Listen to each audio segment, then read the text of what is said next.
Bueno, vamos a hablar entonces primero, mucho gusto, muchas gracias por acompañarnos y muchas gracias también a los compañeros que me invitaron a participar el día de hoy en esta pequeña presentación, donde vamos a estar hablando un poco de cómo en lo que a ustedes respecta les puede ser de mucha ayuda las infografías, porque al final de cuentas lo que ustedes necesitan a la hora de transmitir estos datos de interés que tienen que ver con la flora, fauna, distintas cosas del lugar que quieren resaltar, es importante que lo transmitan de una manera clara, sencilla, para que quede en la mente de todas las personas visitantes interesadas, pero también que esta sencillez no quite de que sea visualmente atractivo. A esto, en realidad, en el mundo de la comunicación se le llaman infografías. De hecho, la infografía es un elemento fundamental hoy en día, tanto en la cultura digital como también a la hora de trabajar en lo que tiene que ver con visitas en museos, como las infografías, de hecho, es lo que siempre vamos a encontrar explicando información en los museos, zoológicos, ha venido tomando mucha fuerza. Y por eso hoy vamos a hablar un poco de la importancia de utilizarlas de manera eficiente. De hecho, para nosotros tener claro por qué es importante que trabajemos las infografías de manera eficaz, tenemos un dato muy interesante. Por ejemplo, el que lo visual, la información en imágenes, es 60,000 veces más perceptiva, se nos queda más en la mente que el texto. Por eso es importante que aunque queramos llenar una información de texto, nos esforcemos más bien por hacerlo muy visual, muy gráfico, muy de imágenes, para que las personas puedan entender. Y esto es lo que o lo que por lo menos voy a darles ciertas sugerencias para que puedan desarrollar a la hora de que ustedes presenten este tipo de información. Vamos a ver algunos aspectos que tenemos que tomar en cuenta a la hora de trabajar una infografía. El primero de ellos es que tenemos que tener claro cuál es la idea y la información que vamos a transmitir de manera visual. Por ejemplo, si quiero hablar de cierta especie del lugar, vamos a poner de ejemplo y ahorita vamos a ver, de hecho, una infografía basada en esto. Vamos a hablar de la danta, pero yo quiero hablar de aspectos generales de la danta. Entonces tengo que tener claro que lo que quiero hablar y dejar son generalidades de esta especie. Pero si, por ejemplo, quiero hablar de la reproducción de la danta, de lo que se alimenta la danta, entonces voy a tener que filtrar la información hacia eso. No puedo, digamos, como hablar de generalidades de la danta, pero luego entonces entrar en estos otros aspectos que tal vez son más específicos, y entonces ya la infografía se va a saturar de texto, se va a saturar demasiado de información y no va a cumplir su objetivo. Entonces tenemos que tener muy claro cuál es la información de manera visual que vamos a transmitir. Un segundo aspecto es el objetivo, va muy de la mano con esta idea. El objetivo, ¿cuál es la audiencia que va a consumir esta información? ¿Cuál es la audiencia a la que le voy a dirigir esta información? ¿Es una audiencia especializada? Entonces puedo hablar de ciertos aspectos técnicos donde ya ellos tienen cierto nivel de conocimiento, o es una audiencia que no sabe nada. ¿Es una audiencia infantil? ¿Es una audiencia adulta? ¿O abarca a todos? Esto es muy importante también para saber cómo voy a presentar de manera visual esta información. También los aspectos de interés. Ser muy claro cuáles son los aspectos tanto que a mí me interesa transmitirle a las personas, como los aspectos que a las personas, a mi público objetivo, le interesa aprender de ello. ¿Por qué está aquí? ¿Por qué está presente? ¿Por qué este turista está visitando? ¿Por qué esta persona está en este lugar? Entonces, tomando en cuenta eso, ya tengo mi audiencia. Ahora, ¿qué cosas le interesan de esta planta, de este árbol, de esta especie? ¿Qué cosas son las que le interesan para yo resaltarla en la infografía? Y también el tono de comunicación que voy a usar. Por ejemplo, y vamos de nuevo, todo esto va de la mano.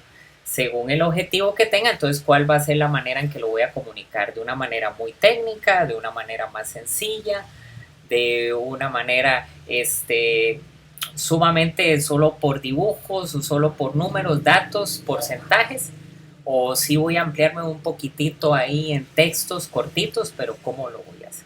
Entonces eso en un primer paso vamos a tener en cuenta estos 4 aspectos a la hora de definir la infografía. Ahora, una vez que yo tengo estos 4 aspectos bien definidos, vamos a pasar al proceso de cómo crearla, cómo hacerla visualmente bonita y qué aspectos tengo que tomar en cuenta para ello. Vamos a pasar entonces a este segundo punto. Vamos a verlo aquí en unos 4 pasos, 4 cosas que se complementan con lo que vimos anteriormente. El primero de ellos es, bueno, vamos a buscar el aspecto de cómo se va a ver la infografía y para ello vamos a necesitar de recursos gráficos. Entonces acá vamos a tener que buscar qué queremos de fondo, qué elementos vamos a resaltar, por ejemplo si es un animal, entonces buscar la ilustración de ese animal, ponerlo bien en grande, si vamos a hablar de su estructura ósea y ese va a ser el dato de interés, entonces buscar una ilustración que hable de eso, o si es de una planta, de un fruto que produce la planta, entonces buscar una ilustración acerca de eso.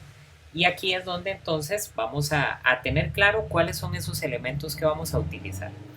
Mi recomendación, por ejemplo, con respecto a fondos, es siempre utilizar fondos lo más planitos posible, que no distraigan por sobre la imagen que va a ir frente, ¿verdad? Y que es la que va a ocuparnos el tema de interés.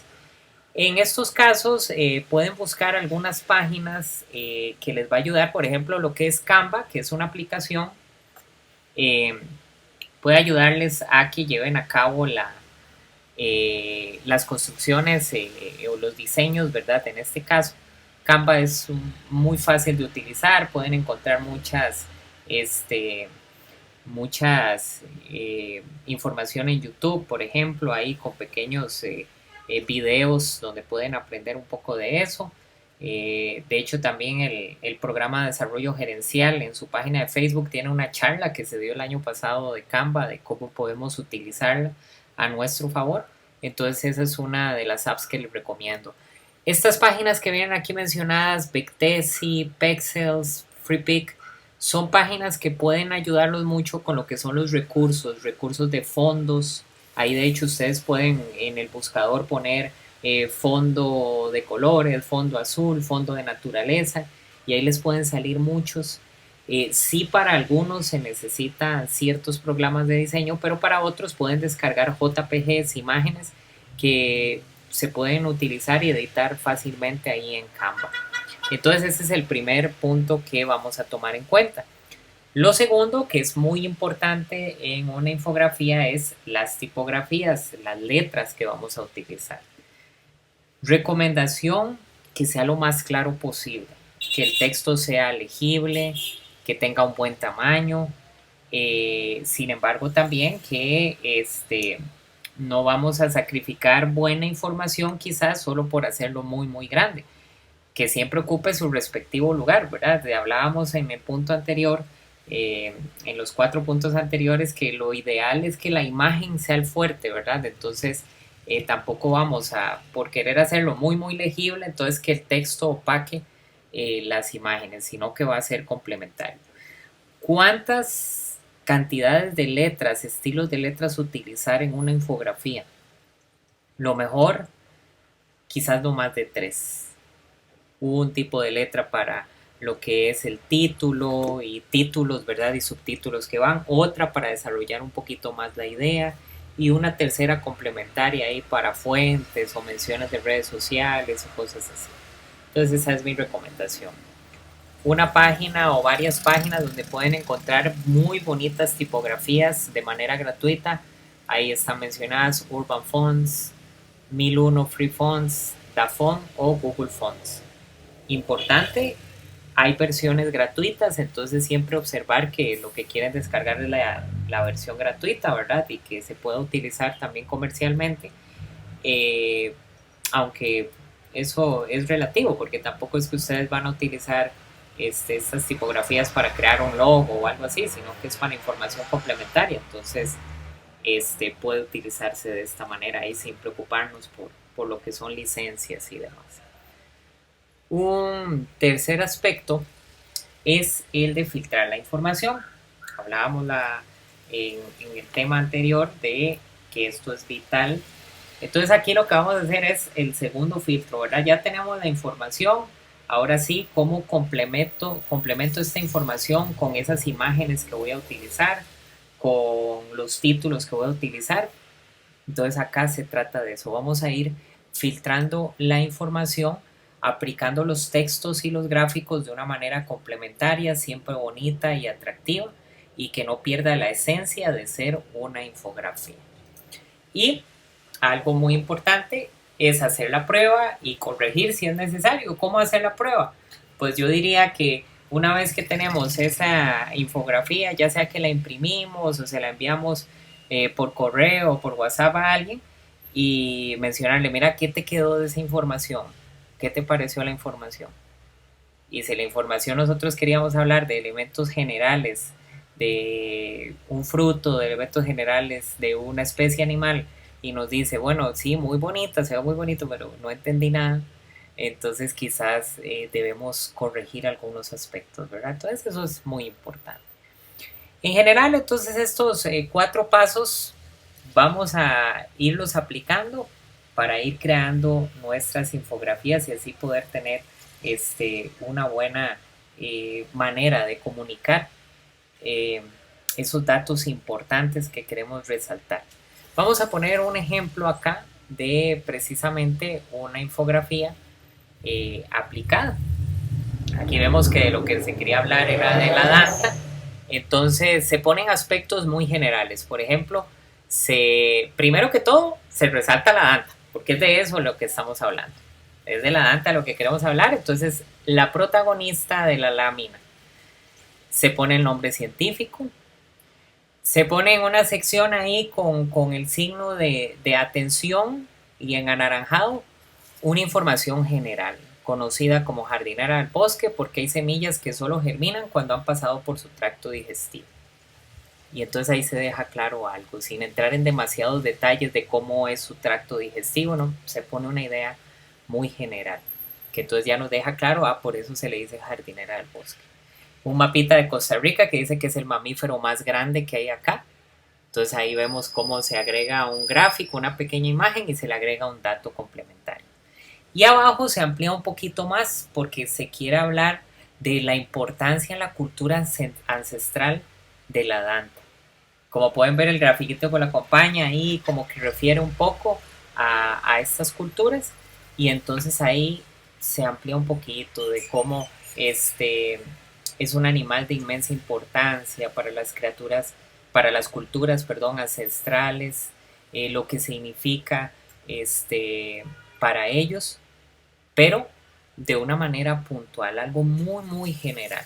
Lo pueden ver, es un parrafito cortito de 4 renglones que deja claro. Entonces, quien se acerca y lee esta información ya se lleva una idea general de la danta muy clara, que hasta cierto punto sí se centró en cosas interesantes, pero sin profundizar demasiado. Ya si quisiera profundizar demasiado, yo a veces les recomiendo como quizás poner un código QR para que lo escaneen y los lleve a una página donde se hable más abiertamente, más ampliamente del aspecto de la planta, del animal, ¿verdad? Pero entonces el objetivo, lo que queremos hacer es hacer gráficos como estos que se ven en el ejemplo. Muy agradecido por la oportunidad de darles, de conversar con ustedes a través de este video. Espero que les sea de mucha ayuda, que puedan aplicarlo.